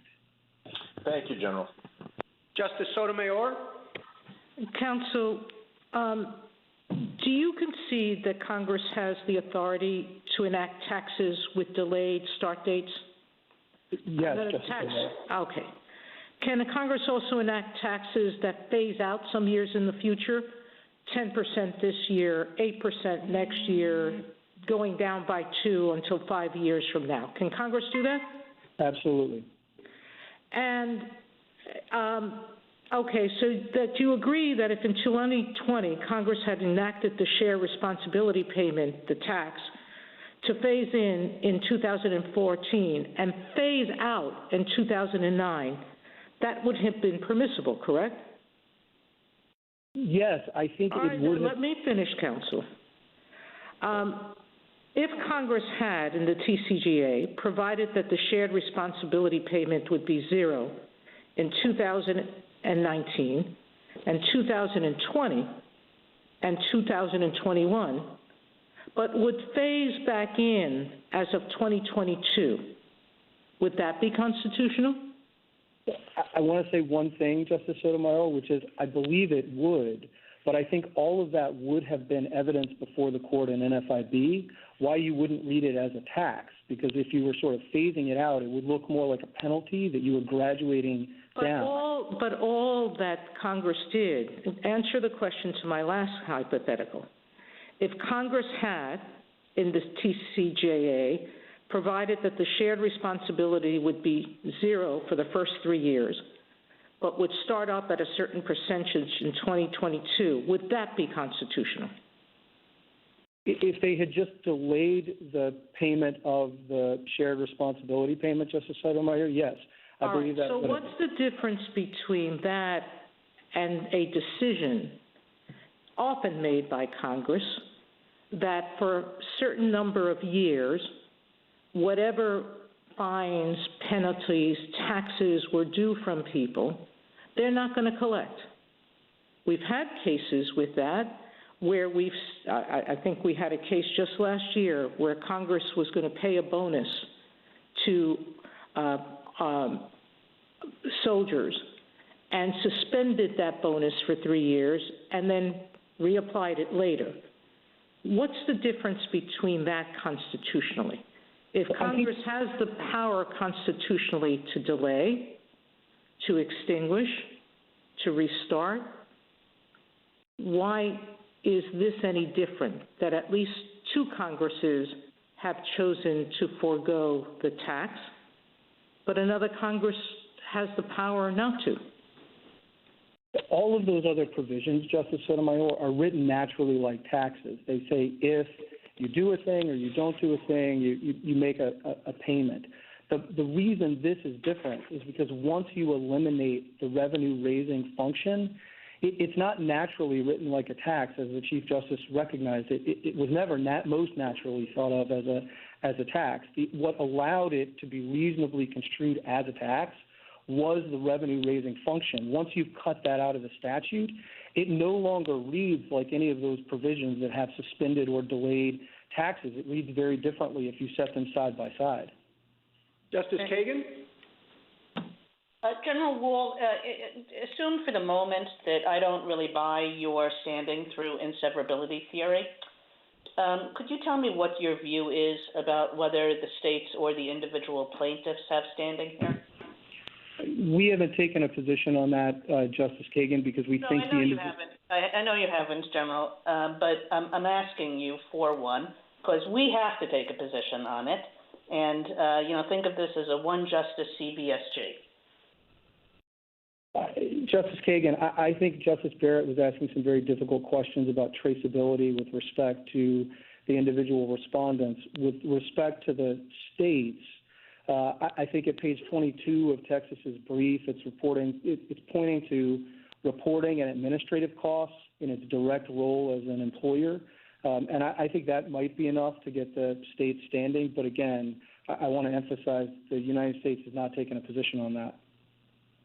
Okay, I mean, the United States is usually pretty stingy about standing law, so it did surprise me in much the way that it surprised the Chief Justice that you're coming in here with a theory which, to my mind, threatens to kind of explode standing doctrine. I mean, and I guess I want to go back to that because I wasn't sure I understood your answer to the Chief Justice. A lot of legislation now is in these huge packages. I mean, even more than the ACA that involve 1,000 different subjects, omnibus legislation, where it's just everybody pours everything in that they can think of. And it would seem a big deal to say that if you can point to injury with respect to one provision and you can concoct some kind of inseverability argument, then it allows you to challenge anything else in the statute. Isn't that something that the United States should be very worried about? And isn't it something that really cuts against all of our doctrine? We would be worried about it, Justice Kagan, if we thought that the floodgates were going to open. But Alaska Airlines was more than 30 years ago. People have been able to bring these claims for a long time. The reason they don't is that they rarely are. It's not a problem of Article 3 standing. It's not that they're not injured by these statutes. Plaintiffs here. If I could just interrupt for a second, General, I just don't think that that's right. I mean, I have to say for myself, this theory was new to me, and I think it would be new to many people. And it's not so hard to construct some kind. I mean, all you have to do is to present a theory of severability. You don't have to win on your theory, and in order to make this under your view, a proper Article III claim. Well, but of course, Justice Kagan, the court, as a matter of avoidance, can do severability before doing the merits. We don't think it should here, but normally a court would. And if the theory of inseverability were weak, as it usually is, it's very hard to overcome the presumption of severability. The claim would go out on a motion to dismiss stage, which is why you don't see the claims. I think the problem for the other side, just to drive home Justice Alito's hypothetical, is I think the other side is saying that even if you had a statute with an express inseverability provision and an obvious constitutional problem like racial discrimination, so it was obvious that the statute was a legal nullity, everyone regulated by that statute couldn't challenge it until somebody came along who was racially discriminated against. And as an Article III standing matter, that doesn't seem right. Thank you. Justice Gorsuch? I'd like to just pick up where we left off there and understand from you your response to Justice Kagan and the concern about opening the floodgates here. Justice Gorsuch, we just don't see the problem because it's going to be, as I was trying to say, it's going to be very hard to make out an inseverability claim that's going to get you past the motion dismiss stage, which is why we just don't see people walking in and challenging single provisions of omnibus acts because they don't have something like the textual finding here. It's rare to have an inseverability clause. It's even rarer to have a factual finding that goes to exactly the same question as you're asking when you do severability. I mean, in all of the briefs in this case, no one has pointed to any other statute like this one. So I think I understand the sort of reaction that we don't see this sort of theory very often. But again, I don't think that's a function of Article III standing. The plaintiffs here are injured. They want plans that they can't get. It's a function of the fact that their argument on the merits is not the type of argument that most plaintiffs, or hardly any plaintiffs, frankly, are going to be able to make plausibly. Thank you. Justice Kavanaugh? Good morning, General Wall. Justice Breyer rightly points out that the U.S. Code has a lot of precatory language in it.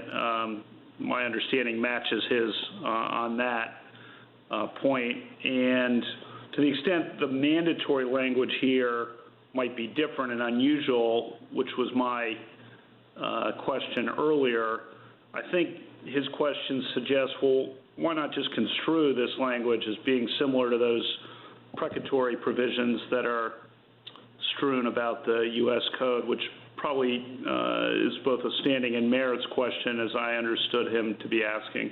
Can you respond to that? Sure. A few brief things, Justice Kavanaugh. The first is, of course, the court in NFIB said that the essential feature that allowed for the saving construction was that it raised revenue.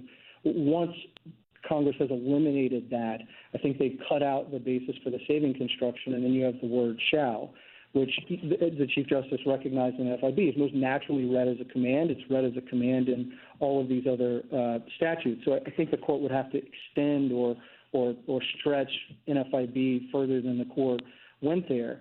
And it seems with respect to the mandate as currently structured, you make a forceful argument that it's not justified under the commerce or taxing or necessary and proper clauses, at least as construed in NFIB. But then we go to severability.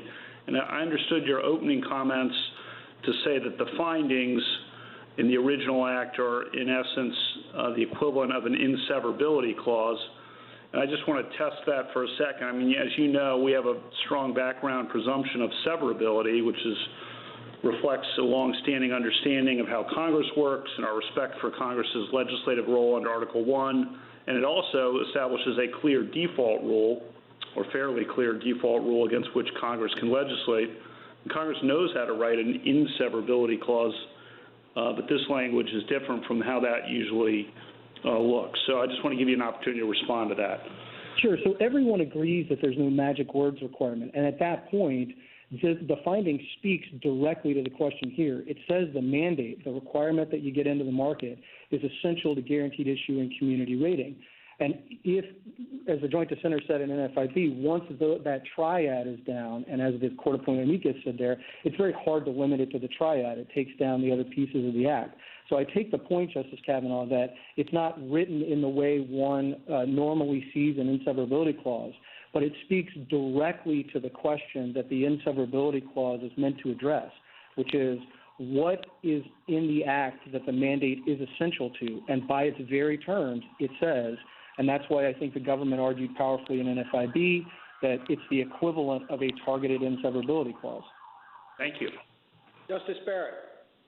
General Wall, the petitioners have pointed out that if, in fact, Congress zeroed this out and made it no longer a tax, they've argued that Congress would have deliberately done something unconstitutional by grounding this language, if, in fact, it has force, assume that, in its commerce power.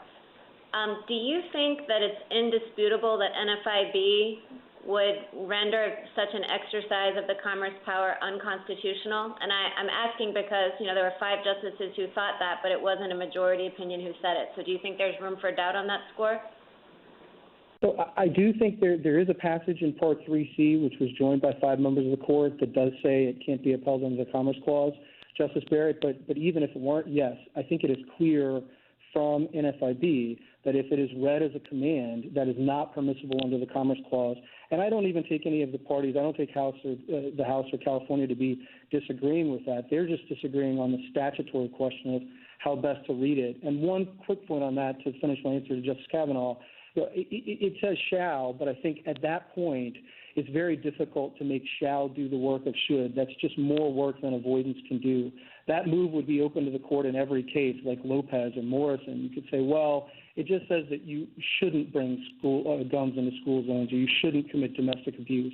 But the court took those commands as what they were, commands that people shall do or not do something. And well, let's assume that I agree with you and that I think shall is shall and not should, and so it's a command. But don't you think then the petitioners have a point that if, as you say, NFIB squarely would say that the mandate would be unconstitutional as an exercise of the commerce power as opposed to the taxing power, that it would be odd for us to construe the statute as Congress saying, well, we're going to change the statute in a way that's going to render it constitutional, or this provision in a way that will render it unconstitutional?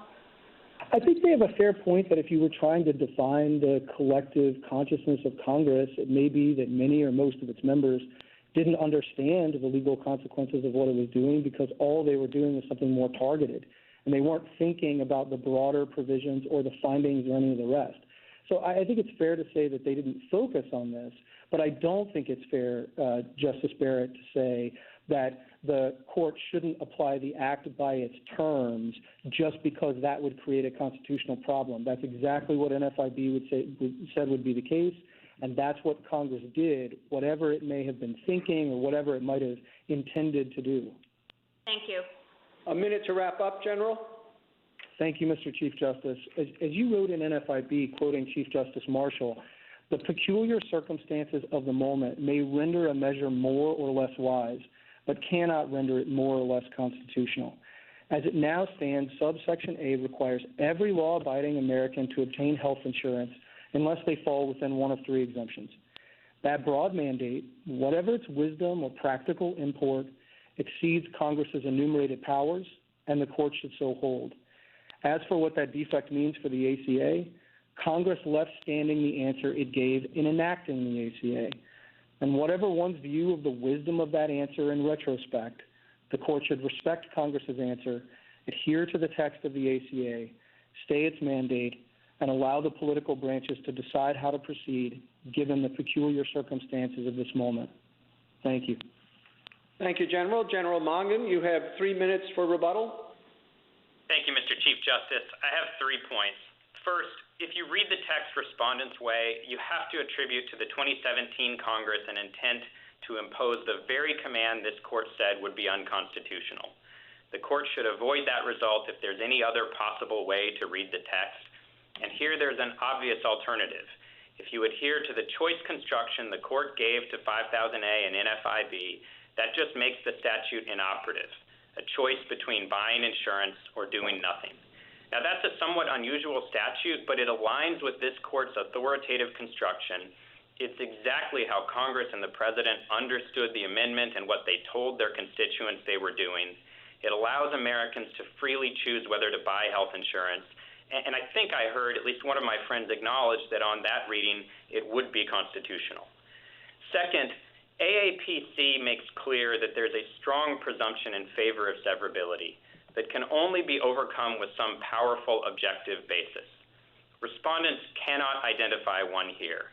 Now, this morning they pointed to the 2010 Commerce Clause findings, but those are not an inseverability clause, and they're not relevant to the severability question that's before the court today because they address the significance of a different version of 5000A backed by a multi-$100 tax consequence in the initial creation of healthcare markets. Congress zeroed out that tax long after the markets were created and after CBO told it that they would remain stable even if 5000A were repealed or made unenforceable. The text and structure that Congress created when it enacted that amendment confirmed the presumption of severability, because Congress made 5000A unenforceable and chose to leave every other provision in place. And the remaining provisions aren't just capable of functioning independently, they have been functioning perfectly well ever since. Finally, whatever your approach to severability, it's common ground that any remedy should respect the separation of powers and should not invalidate any more of Congress's work than is absolutely necessary. Now, what's before the court today is an enormously consequential statute. It provides health insurance and other life-saving benefits and protections to hundreds of millions of Americans. Now, there's no doubt that it's been controversial, and in 2017, Congress debated whether to keep it. But Congress ultimately chose to preserve every provision while zeroing out the tax in 5000A. If that surgical amendment created a constitutional problem, there's only one remedy that would respect congressional intent, and that's an order declaring that provision and only that provision unenforceable. Thank you. Thank you, General. The case is submitted. The Honorable Court is now adjourned until Monday, the 30th of November at 10 o'clock.